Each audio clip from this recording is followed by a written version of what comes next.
I had a lot of fun playing Elex, both when it first launched in late 2017 and once again with my recent replay. After years of being subtly let down or outright disappointed by the games that Piranha Bytes have released since their incredible Gothic 1 and 2, Elex felt like a breath of fresh air that finally started to recapture some of the magic of those early games.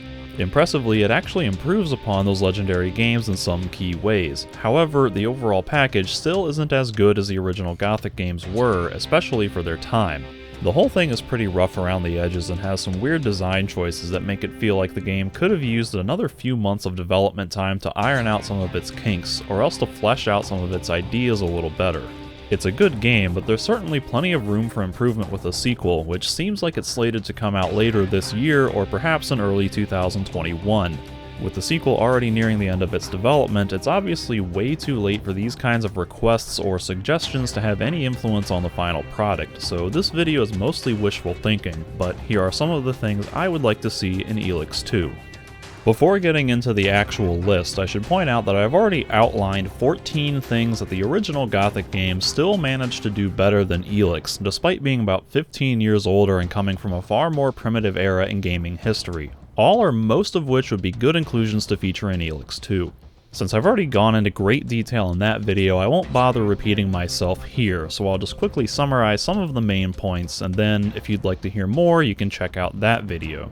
The things I mentioned in that video include a generally more immersive design with less reliance on quest markers and fourth wall-breaking icons and tutorials, more desirable factions to choose from that don't each have some major damning reason not to join them, more dynamic changes to the world as chapters progress with new side quests and new areas opening up in the later chapters, more dungeons where you have to explore a more linearly structured environment trying to solve puzzles and overcome obstacles to complete some ultimate goal at the end of the dungeon, dynamically upgrading attack animations so that the combat system can change and evolve as you level up, more varied enemy types instead of just reskinning the same handful of basic enemy types and putting them in new environments, a more elaborate magic system that allows you to upgrade magic attacks and actually progress as a mage, companions who help you and do things for you rather than you just doing things for them, and a more intimidating, threatening enemy force, among other things.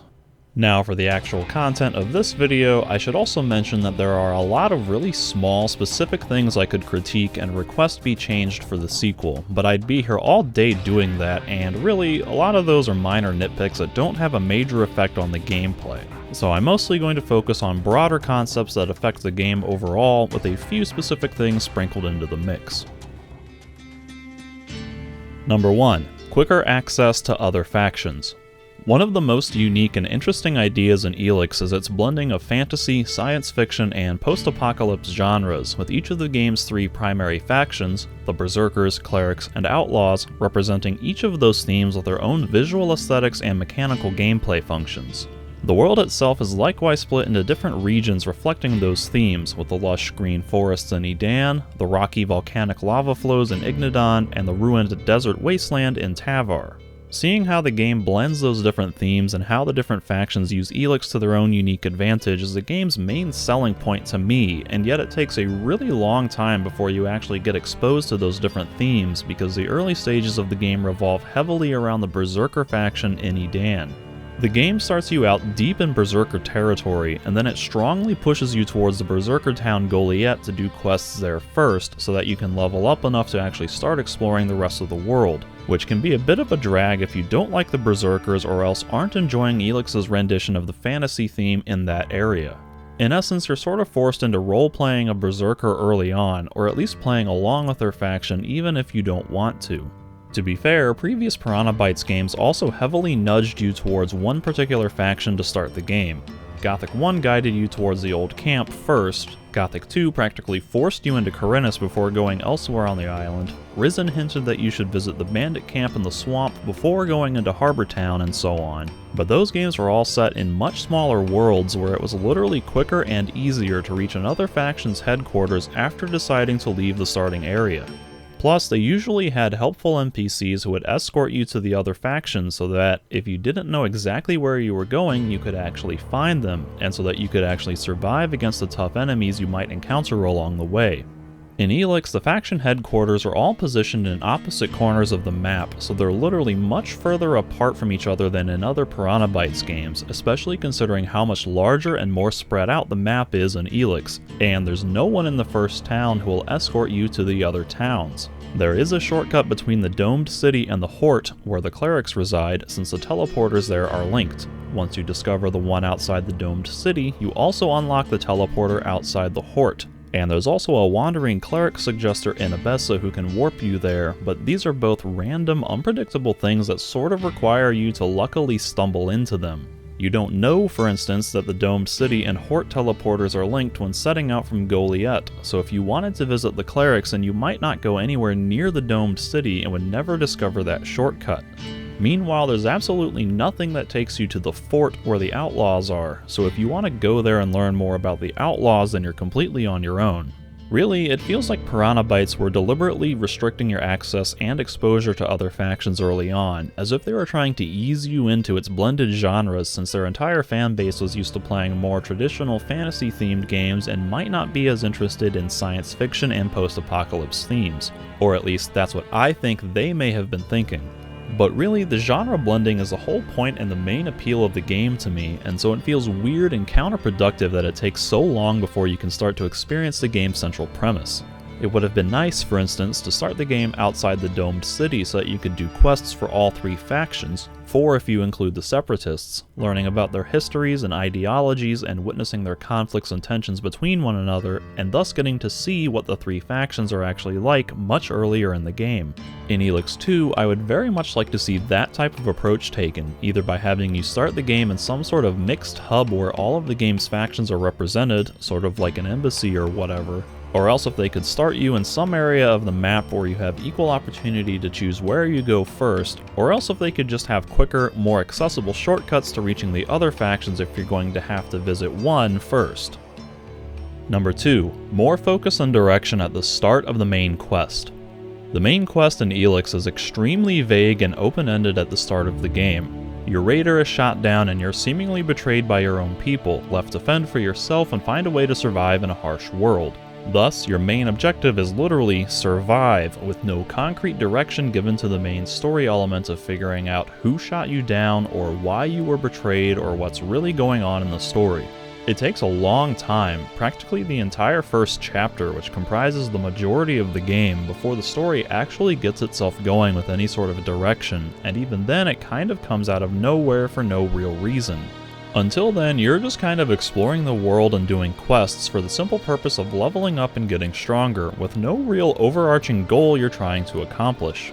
So if you aren't already hooked by the basic premise of exploring the world and finding a way to improve yourself, then there's nothing in the main story happening early on to hook your interest, which can also make the basic act of survival feel kind of pointless when you don't know what any of what you're doing is supposed to be building towards. Gothic I, in contrast, opens up with a similarly vague premise of simply finding a way to survive when you're thrown into a brutally harsh prison, but it does at least set you off with a clear, concrete main objective: deliver this letter to the mages in the castle, which ultimately ends up being the first step in a chain of events that continually set you off with a series of concrete objectives building towards the reveal of the main threat.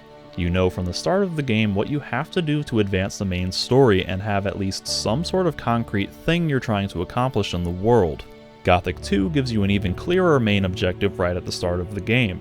Dragons are attacking Corinthus and we have to find a way to stop them. Go to the paladins in town and acquire the Eye of Enos. As you soon discover, there are several impediments towards achieving that initial goal, which ultimately require you to go through the same basic early steps that you do in Elex to survive, except it's all guided by an explicit goal that provides context and meaning for everything else you do in the world. You're exploring the world and completing quests for people and leveling up so that you can join a faction, so that you can get into the upper quarter, so that you can talk to Lord Hagen, so that you can try to acquire the Eye of Enos, so that you can fight the dragons, which is all known to you from the very start of the game. I would therefore like for Elex 2 to start out with more focus and direction in its main quest, so that you have some sort of context to guide the rest of your actions in the early stages of the game. Obviously, it's important to allow open-ended freedom and exploration, perhaps even with a non-linear objective that you can do whenever you want, but you should at least have the option to focus on the main quest if you so desire, as opposed to being forced into aimlessly wandering around the world trying to find it like in Elex. Number 3. A return to the old map from Elex I, Gothic 2 style. One of the things I loved most about Gothic 2 was how it sent you back into the old map from the previous game, but also changed everything so that you weren't just exploring the same world a second time. It was a huge nostalgia treat returning to the same world that I'd spent so much time in previously, while also getting to see how things have changed with the new situation, as the orcs and dragons have taken over the colony since the end of Gothic 1. It was really interesting to see how those familiar environments were being used in a new story in a new context, and it was really fun and engaging to play Spot the Difference with how much the world actually changed going from one game to the next. That moment, when you first enter the Valley of Mines in Chapter 2, is sincerely one of my most favorite gaming memories of all time, and although I don't have as much of an emotional attachment to the world in Elex as I did in Gothic, it would be equally cool to have that sort of experience in Elex 2. Since we can safely assume that Elex 2 will likely be dealing with the threat of the aliens who sent the comet to Magellan, I'm picturing the game taking place several years after the first game, after the aliens have already invaded and conquered a bunch of territory. Suppose the aliens have taken over the old faction headquarters, leaving a lot of the old world in ruin or else heavily modified with alien technology or biomatter, while the old factions have retreated to a new, previously undiscovered part of the world that didn't exist in the first game, somewhere further east. That way we get an entirely new area to explore, but then also get the fun treat of re-experiencing the old map with a bunch of dramatic changes. Perhaps we start in the new area, Gothic 2 style, and then return to the original map later in the game. The tricky thing about this is finding a balance between old and new.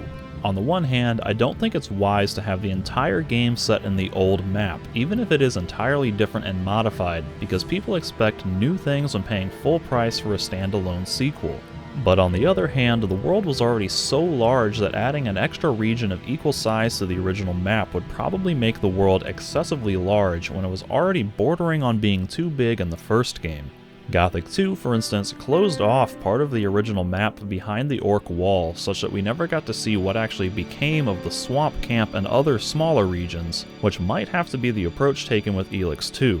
Cut the old world in half, essentially, by closing off, say, Zakor and Abessa, or Zakor and Ignadon. Maybe say the volcano erupted again and convert parts of Abessa and Tavar into the Ignadon aesthetic. Then we can have the new area roughly that same size expanding off from the southeast, and later enter the old map through Tavar. Number 4. Generally better game balance. There are a lot of cool ideas and a variety of ways to play the game in Elex, but they don't all feel very well thought out or properly balanced. The Outlaws, for instance, are easily the least popular faction, and I think a good part of that is the fact that their skills are so mundane and boring, as they deal almost exclusively with chems and stims that passively boost your stats, rather than granting you new active abilities like the clerics and berserkers. As a cleric, you get magic fist weapons that can hurl black holes and energy-based mines, with other abilities that let you summon a holographically projected ally to distract enemies, or send out a psionic shockwave that damages enemies and knocks them back. As a berserker, you can cast fire and ice spells on enemies, lay down a cloud of poison in an area, summon a wolf ally, or fire target-seeking arrows or spread pattern arrows from a bow. As an outlaw, you can take a stim that will increase your resistances to status effects, or take a stim that will prevent weaker enemies from attacking you, or take a stim that will regenerate health. The cumulative effect of stacking multiple stims, especially ones that increase outgoing damage and reduce incoming damage, can certainly have a profound effect on your statistical prowess, effectively turning you into an unstoppable tank, but that gameplay style is pretty boring. Likewise, certain types of weapons are overpowered and simply outclass similar options, rendering other types effectively useless unless you deliberately handicap yourself by using a less effective option, either for role-playing purposes or to enforce your own balancing on the game. One-handed clubs are by far the best choice for melee weapon because their special attack does an insane amount of damage. Things like plasma rifles, flamethrowers, or the cleric's black hole spell that stagger enemies trivialize the difficulty when you're capable of infinitely stun-locking enemies to death. The Cleric's Black Hole spell, in particular, outclasses pretty much every other offensive option in the game since it does good damage in a wide AoE radius and completely stunlocks enemies. Meanwhile, the ability to buy an infinite supply of natural Elex to use brewing an infinite supply of Elex potions can break the game's difficulty curve by enhancing your stats and skills well above where they should be for your actual level and experience. As with other things I've mentioned here, this exploit, if you want to call it that, is entirely optional, but the fact that it exists at all clouds the game's balance and can be too tempting for some people to ignore. That kind of stuff all feels like things they put into the game without properly playtesting them, like they just checked to see that everything worked without considering how it fit into the grand scheme of things. The goal with Elex II, therefore, should be to have more thorough playtesting to consider balance issues like that, so that the different playstyles and options are all more equally viable in their own unique way. Number 5. More jetpack skills and upgrades. Another thing that uniquely sets Elex apart from its competition is the jetpack that allows you to literally fly up or down to different altitudes to reach areas that would normally be inaccessible in other games. The jetpack enables a tremendous amount of freedom and exploration, but it surprisingly doesn't feel fully integrated with the rest of the game, like it was kind of a half-baked idea that they threw in early on and then forgot about. It's a great inclusion, but it's weird that you have absolutely zero opportunities to upgrade its capabilities. It would be nice, for instance, to be able to apply modifications like equipment pieces that would enhance the jetpack in some way, like by increasing the maximum fuel capacity or its recharge rate or something like that, in addition to having more skills that you could learn with the jetpack. What if, for instance, you had an ability to do a forward charge that quickly boosts you forward, which could be used to cross extra distances or to close the gap in a fight, perhaps even with an offensive charge attack that you could strike enemies with during that boost? Or how about a jet blast ability that ignites the ground around you when you launch so that you set enemies on fire when you use it in a fight? These are just basic ideas, but I think it would definitely make the game more fun and interesting, and it would make the jetpack feel like a more integral component of the game. Number 6. Better physics. This might be a little much to ask because I don't know what the game engine is really capable of, but I would really like it if Jax, or whoever the player character is in Elex II, wouldn't come to a complete halt every time he lands on the ground after falling a short distance. This happens practically every time you use the jetpack, and even when just walking around on uneven terrain, and it gets annoying, plain and simple.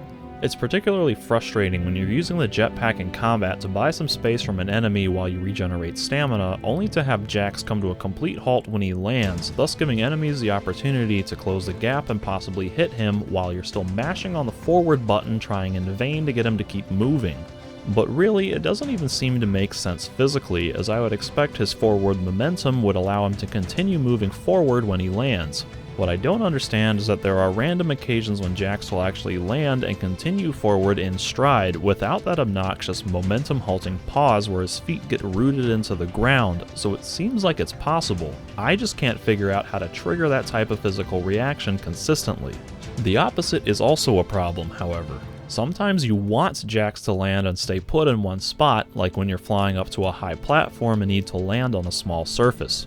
In those situations, it's not uncommon for Jax to randomly bounce or slide off that surface when you land, thus causing you to fall to your death. If nothing else, the physics in this game just seem inconsistent and incredibly finicky. It's hard to tell how the game is going to react physically to what your character is doing, which leads to a lot of annoying frustrations when something different happens than what you intended or expected. It would be nice, therefore, if Elex II could have more consistent physics that let you reliably predict what your character is going to do, or that give you more direct control over how your character is going to control. Number 7. More functionality in the user interface. The user interface in Elex is generally okay, but it has a lot of little problems and shortcomings. The first main issue is that it doesn't have any sort of character window whatsoever to show you the cumulative effects of all of your stats. For instance, there's no way of knowing exactly how much health you have, or how much stamina you have, or what your total armor value is, and so on. This is problematic because, when it comes to selecting skills or equipment, you have no idea exactly how valuable a particular stat value is.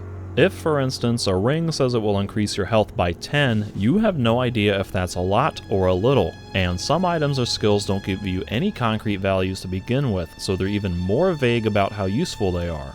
What's especially frustrating are the cold skills that reward you for having a cold value within a certain numerical range, when there's no information anywhere in the game to tell you what your numeric cold value actually is. All you get is a vague adjective. In fact, there's a lot of information presented in the interface that's straight up wrong or incredibly vague and unhelpful, so it would just be nice for the sequel to be more clear and informative about its systems and its information. As it is in Elex I, you're often struggling to comprehend what the interface is telling you, or having to guess at its intentions, or else are forced to look into the actual code to figure out how something works. My next gripe is with the inventory and how it forces you to equip chems to the hotbar to use them. Why do you even have to do that? Why can't you just use them from the inventory screen like every other consumable item? I don't use those chems often enough to want one permanently bound to my hotbar. I only use them sporadically in highly specific one-time situations, like to increase my resistance to a particular environmental hazard or to increase a stat so that way I can pass a skill check in dialogue. Having to equip them to the hotbar in those situations adds an unnecessary extra step to the process and also forces me to bump something else out of the hotbar temporarily and then put it back on. For that matter, it's really annoying that you never actually equip weaponry to your character, as they only get equipped to the hotbar, meaning that if you equip a sword and shield and then switch weapons, you then have to press one button to switch back to your sword and then another button to re-equip the shield. They take up 2 spots on your hotbar when you should be able to just automatically draw both your sword and shield when you switch to your melee weapon.